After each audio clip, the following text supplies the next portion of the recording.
j'ai 26 ans, ça fait 6 ans que je suis dans l'éducation canine du coup maintenant. J'ai fait des formations pareil, dans le coercitif au début, pas très cool. Et après j'ai fait beaucoup de conférences, je suis allée voir beaucoup d'éducateurs canins en présentation qui m'ont permis de prendre des nouvelles techniques.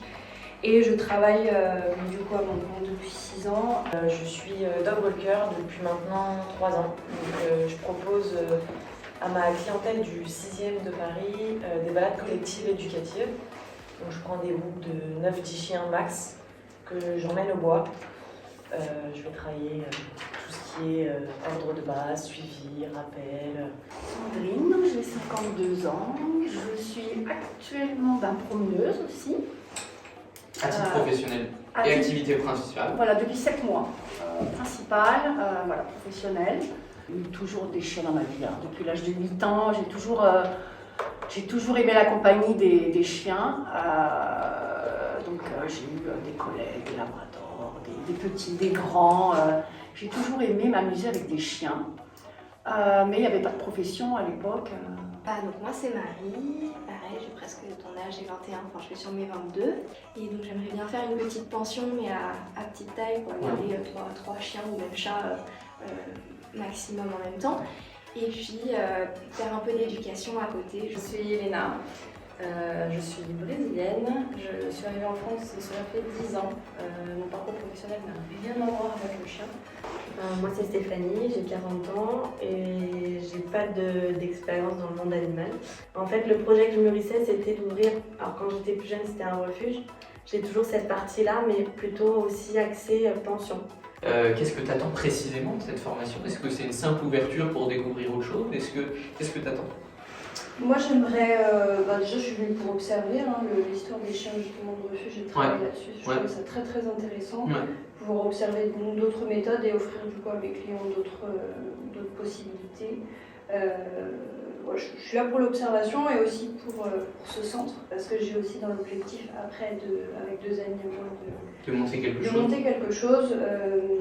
Dans un premier temps ça sera un terrain d'éducation, un centre d'éducation, mais après ça partira sur de l'accueil en fait de chiens qui sont en fin de vie, qui sont dans les SPA et que personne ne veut. Faire beaucoup de pratique, parce que du coup moi c'est vrai que j'ai pas fait beaucoup de théorie, j'ai fait beaucoup de pratique. Mais je pense que c'est un plus du coup pour moi et dans mon métier. Mais c'est vrai que du coup je passe de être avec 10 chiens sans humain et j'étais très contente. Et là le plus du coup, c'est pour ça aussi je pense que j'ai choisi cette formation, c'est qu'il y a quand même beaucoup de pratique et moi je veux me mettre en situation. C'est ce qui me manque et c'est pour ça qu'actuellement je suis des collègues et j'assiste à leurs cours d'éducation. Et en fait, je pense qu'en tant qu'éducateur, c'est bien, il y a des formations, théorie derrière un PC, mais ce qui nous manque, je pense, c'est la pratique. Et moi, ce que j'attends, c'est vraiment de me mettre en situation, arriver à faire un cours collectif, un cours individuel. Et puis je me rends compte que les clients sont un peu aussi manque de connaissances, manque d'expérience. Comme tout le monde, font un peu n'importe quoi avec leur chien et du coup, ils abîment un petit peu la relation qu'ils ont avec leur chien. Et ça, du coup, ça m'appelle aussi. Je me dis, bon, il y a un truc à faire. Il y a un truc à faire.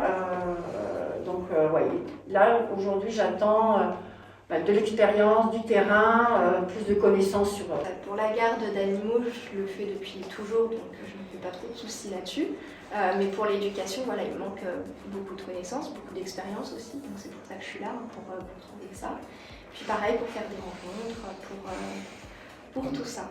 Là, je sais pas, ça a été un déclic, j'ai dit non, mais essayer de comprendre le chien, essayer de lui donner une chance aussi, parce que finalement, des fois, ils ont eu un rapport avec l'homme qui a été difficile, mais j'ai envie de leur apporter une autre vision de l'humain, quoi. Leur dire, ouais, c'est ta voix, t'es pas content, mais on n'est pas tous pareils, on est tous différents aussi, on est comme toi, comme la jante canine, on va dire, on est tous différents et on n'a pas forcément les mêmes approches. J'ai envie d'exploiter cette passion que j'ai toujours eue pour le chien et de faire quelque chose d'utile. Ce cours pour moi c'est vraiment un premier pas pour pouvoir tout apprendre. Et ce qui m'a fait aussi prendre l'éducation canine, c'est parce que donc, pendant le confinement j'ai pris une 2e chienne entre guillemets un sauvetage, un peu traumatisée. Et malgré tout ce que j'ai pu voir sur internet ou lire ou autre, j'ai réussi à faire quelques trucs. Mais ça reste compliqué, quand même des problématiques, voilà. Et ça m'a donné encore plus envie, le fait de pouvoir aider les animaux et peut-être aussi le relationnel animaux avec les humains qui ne sont pas forcément compris maître chien. En tout cas, sachez, voilà, vous semblez être une excellente promotion, donc on devrait avancer efficacement ensemble. Il va falloir aussi savoir s'appuyer sur les pôles de compétences de chacun, notamment quand vous êtes sur de l'encadrement en binôme, etc. etc.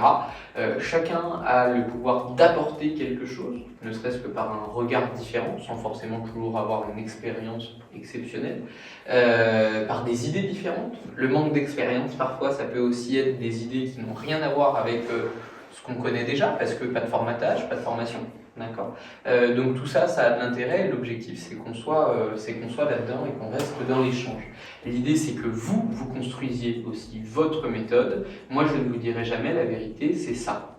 Quand je vous dis la vérité, c'est ça, c'est que la vérité, c'est ça. C'est que c'est scientifiquement prouvé, c'est que c'est sourcé. Les sources apparaissent la plupart du temps dans les cours quand c'est le cas. Et puis, il y a des fois où je vous donnerai mon point de vue. Et puis, je vous donnerai certainement un autre point de vue en parallèle. Je vous dirai pourquoi moi je choisis ce point de vue-là et quels sont les arguments de votre point de vue. Et puis vous allez vous construire votre vision de ce monde-là, de cette éducation-là. L'idée, c'est à la fois que je vous partage mon retour, mon expérience en vous donnant ce point de vue, mais je ne vous l'impose pas. D'accord. La formation, et du coup, l'idée, c'est de vous donner un maximum de connaissances, de savoir-faire en matière d'éducation de comportement, en mettant tout ça en parallèle, et pour que vous ayez une approche professionnelle qui soit la plus juste, la plus équilibrée, et surtout que vous soyez capable, quand vous échangez avec quelqu'un, d'avoir une vision globale du monde de l'éducation canine, et pas juste de réciter un truc que vous avez vu en formation, et de ne pas comprendre le point de vue de quelqu'un d'autre que vous allez avoir en face de vous. L'idée, je vous l'ai dit, vous êtes aussi des sachants. L'idée, c'est pas de casser ce que vous avez en vous, et de passion et de vision. L'idée, c'est de vous donner des compétences pour professionnaliser. Vous avez vu que vous êtes à 100% dans cette salle des profils, non pas tous de professionnels pour l'instant, mais des profils tous de passionnés a priori. Et donc l'idée, c'est de garder cette passion, c'est de garder cette vision, mais d'évoluer pour donner un champ qui va être plus professionnel et des compétences qui vous permettront d'exprimer tout ça correctement. L'idée, c'est pas de tout déconstruire et de tout reconstruire.